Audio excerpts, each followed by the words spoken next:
Well, g'day, and thank you for purchasing your UTV hitch mount.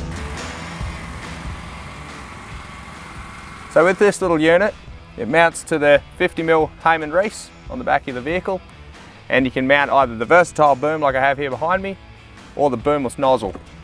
So what I'm going to do now is show you how to assemble the hitch mount. So take the gooseneck part first. You've got the little slot at the top and the large holes at the bottom. So these large holes go into the Haymen Reese like so. Take your supplied pin and R-clip, remove these from the packet and install them .